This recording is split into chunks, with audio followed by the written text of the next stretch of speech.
नेपाल के प्रधानमंत्री का अनाउंसमेंट आया कि वो चाइना के अंदर जा रहे हैं एक दौरे के तौर पर, और इतना सुनते ही भारतीय मीडिया के अंदर खलबली मच गई।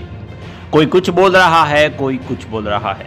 कोई कह रहा है कि अब BRI है उस समझौते पर हस्ताक्षर कर दिए जाएंगे और वो चल पड़ेगा। कोई बोल रहा है कि अगर BRI आ जाता है तो चाइना को बहुत बड़ा यहाँ पे प्लस पॉइंट मिल जाएगा भारत को दबाने को लेकर। लेकिन क्या सच्चाई है इन बातों में, और है तो फिर कहां तक सच्चाई है? नमस्कार, मैं PM DNA सिंह और आप देख रहे हैं कमाल यार।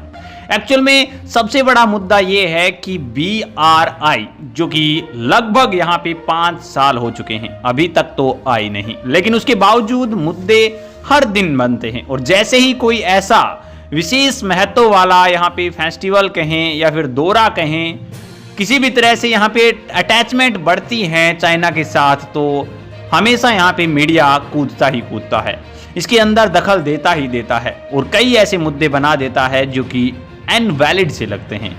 तो अब यहाँ पे इस मुद्दे के बारे में जानेंगे, इसके साथ साथ जानेंगे कि क्या नेपाली PM ऐसा कर सकते हैं, और अगर कर सकते हैं तो इससे क्या घाटा हो सकता है, क्या फायदा हो सकता है, ये सारी चीजें। तो वीडियो के अंत तक बने रहिए, और अगर आप चैनल पे नए हो चैनल को सब्सक्राइब करके बेल आइकन दबा लीजिए ताकि आपको अगला अपडेट भी सबसे पहले मिल सके। चलिए वीडियो को शुरू करते हैं। इतना कुछ जानना है तो हमें पहले थोड़ा सा समझना पड़ेगा BRI कार्यान्वयन योजना क्या है उसको। BRI कार्यान्वयन योजना है वो वैसे रोड बेल्ट प्रोजेक्ट है, और इस योजना को नेपाल में BRI से संबंधित परियोजनाओं को पूरा करने के लिए महत्वपूर्ण माना जा रहा है।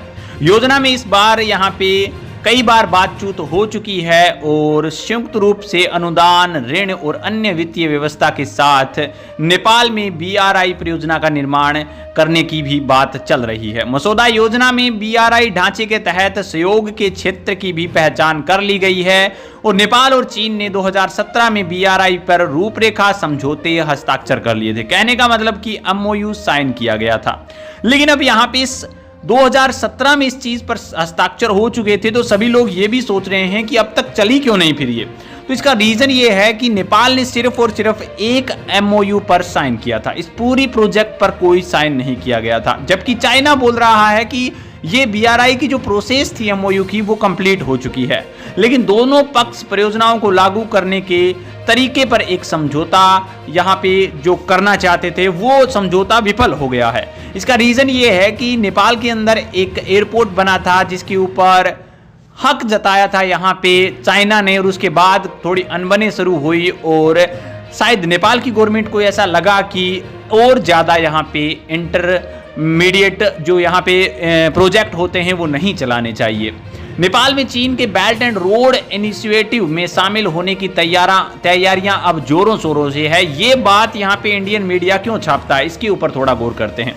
मैं आपको बता दूं कि प्रधानमंत्री प्रचंड का दौरा है, और उससे पहले जब यहाँ पे चाइना ने एक नक्शा जारी किया था जिसके अंदर नेपाल का पुराना नक्शा रिप्रेजेंट किया गया था, और उसको लेकर मैं आपको बता दूं कि काठमांडू के मेयर बालेंद्र शाह, जिनकी यात्रा थी चाइना की, उन्होंने कैंसिल कर दी थी इस बात को कहकर कि जब तक हम नहीं जाएंगे, जब तक हम कोई रिलेशन नहीं रखेंगे, जब तक कि चाइना इस नक्शे को सुधार ना दे और हमारा जो नया मैप जारी किया गया है उसको इंक्लूड ना कर ले।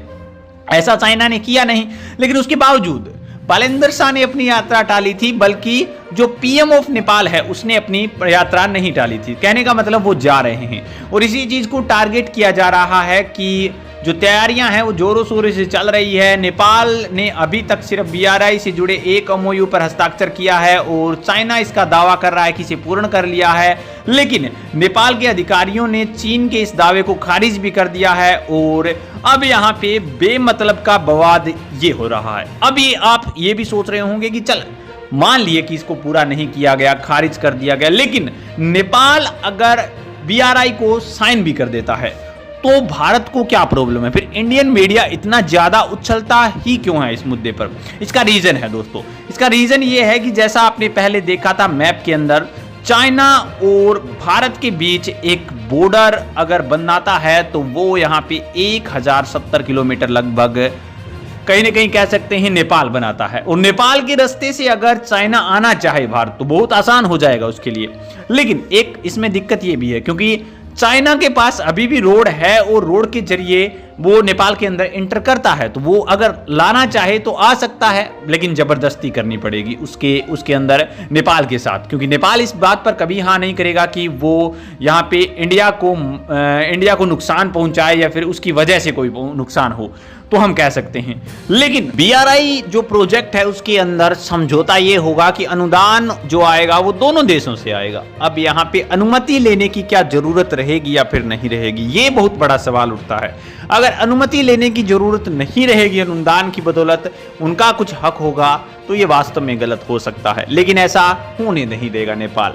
ये मीडिया ऐसे ही कर रहे हैं, मुझे ऐसा लग रहा है। दोस्तों आपकी इसके बारे में क्या राय है, अपने विचार कमेंट सेक्शन में जरूर लिखिए। चलिए आज के लिए इतना रखते हैं, कोई नया अपडेट मिलता है फिर आपके सामने हाजिर होंगे। तो वीडियो को लाइक कीजिए, शेयर कीजिए, और अगर आप चैनल पर नए हो तो चैनल को सब्सक्राइब करके बेल आइकन दबा लीजिए ताकि आपको अगला अपडेट भी सबसे पहले मिल सके।